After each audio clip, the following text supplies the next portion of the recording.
మాట చెప్పదలుచుకున్నా సభ్యులు ఏదైతే వివాదం లేవనెత్తాలని ఒక మంత్రి మీద బురద జల్లాలని వాళ్ళ అక్కసు అసూయ వాళ్ళు అనుకున్న పైరవీలకు ఆ మంత్రి సహకరించడం లేదని ఆ మంత్రి మీద ఒత్తిడి తీసుకురావాలి ఆ మంత్రిని బ్లాక్ మెయిల్ చేయాలని కొంతమంది సభ్యులు ఏదైతే ప్రయత్నం చేస్తున్నారో బ్లాక్ మెయిల్కి ప్రభుత్వం భయపడదు. ఇలాంటి బ్లాక్ మెయిల్లు ఇంకెక్కడైనా జరుగుతాయేమో కానీ ఈ ప్రభుత్వం దగ్గర జరగదు. ఈనాడు ఏదైతే 2008-2025 నాడు ఎన్విరాన్మెంటల్ ఇంజనీర్ కానీ ఇతర అధికారులకు ఫిర్యాదు చేసిందే మా ప్రభుత్వం, ఆదాయాన్ని రాబట్టిందే మా ప్రభుత్వం.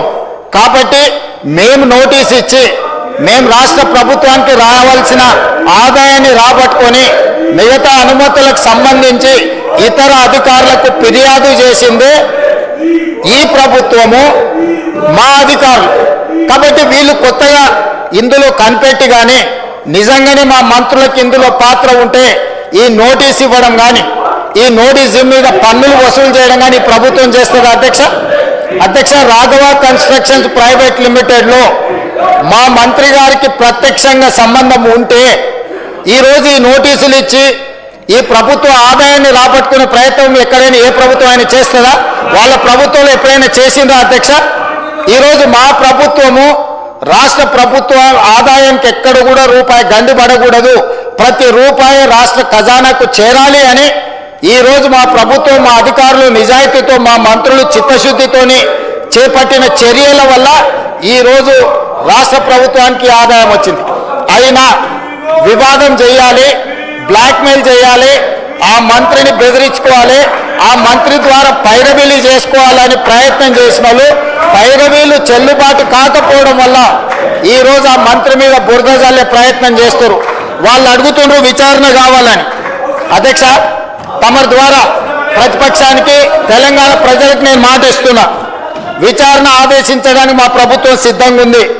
ఆనాడు సిరిసిల్ల శాసనసభ నియోజకవర్గంలో నేరెళ్లలో ఇసుక బాధితులు దళితులను లారీ ఎక్కించి తొక్కిచ్చి చంపి అక్రమ ఇసుక రవాణా చేసిన సంతోష్ రావు వాళ్ళ తండ్రి రవీందర్ రావు గారికి సంబంధించిన నేరెళ్ల ఇసుక మాఫియా మీద విచారణ చేయడానికి మా ప్రభుత్వం సిద్ధంగా ఉంది. అదేవిధంగా అధ్యక్ష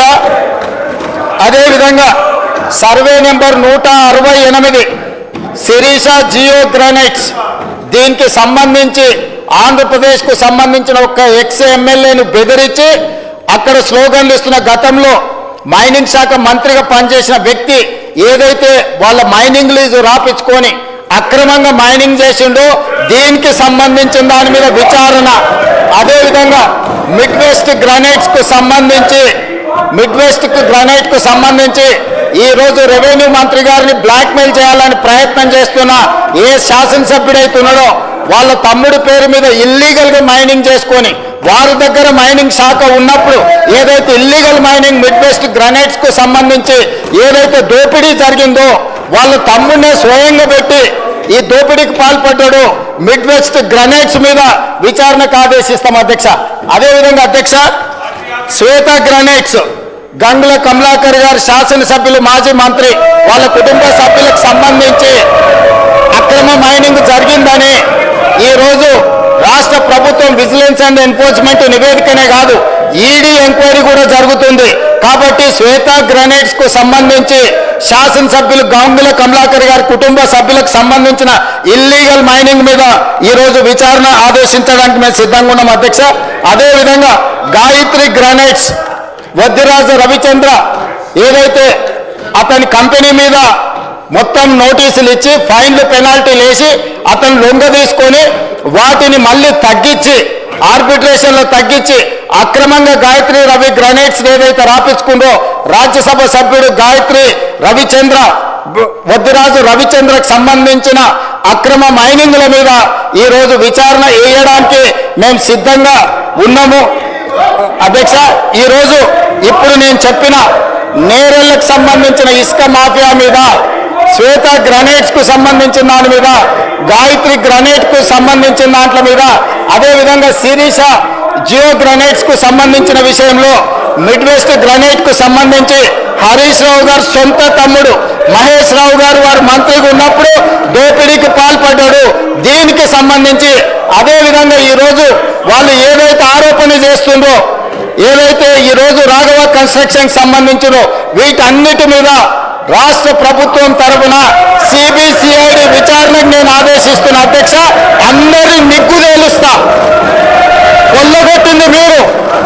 5 ఏళ్ళు హరీష్ రావు గారు, 5 ఏళ్ళు కేటీఆర్ గారు ఈ శాఖ నిర్వహించి వేల కోట్ల రూపాయలు కొల్లగొట్టి ఈరోజు ఇసుక మాఫియాను నడిపి ఇప్పుడు మాట్లాడుతున్న శాసనసభ్యులు ఇసుక మాఫియాలో, ఇసుక దోపిడీలో భాగస్వాములు. ఈరోజు ఇసుకకు సంబంధించి మేము పెంచిన ఆదాయం ఈ కళ్ళ ముందు ఉంది అధ్యక్ష. ఈరోజు మేము పెంచిన ఆదాయంతో రాష్ట్రానికి పెరిగిన ఆదాయం టోటల్గా నేను ఇప్పుడు చెప్తాను అధ్యక్ష. ఇసుక శాండ్ది 2024-25లో 721 కోట్ల రూపాయల ఆదాయం ఉంటే ఈసారి మేము 25-26లో 972 కోట్ల రూపాయల ఆదాయాన్ని పెంచి 35% ఆదాయాన్ని పెంచిన అధ్యక్ష. ఇసుక మాఫియా నడిపింది వీళ్ళు, దోపిడీకి పాల్పడ్డది వీళ్ళు. ఈరోజు వాళ్ళే అంటున్నారు కన్స్ట్రక్షన్ కుంటుపడింది, రియల్ ఎస్టేట్ దెబ్బతిన్నది. మరి రియల్ ఎస్టేట్ దెబ్బతింటే ఇసుక ఏమైనా బుక్కుతున్నామా అధ్యక్ష? ఇసుక ఏమైనా వండుకొని బిర్యానీ తింటున్నామా? ఆనాడు మేము 2024-25లో తీసుకొచ్చిన ఆదాయం కంటే మేము ఈరోజు 35% పెంచిన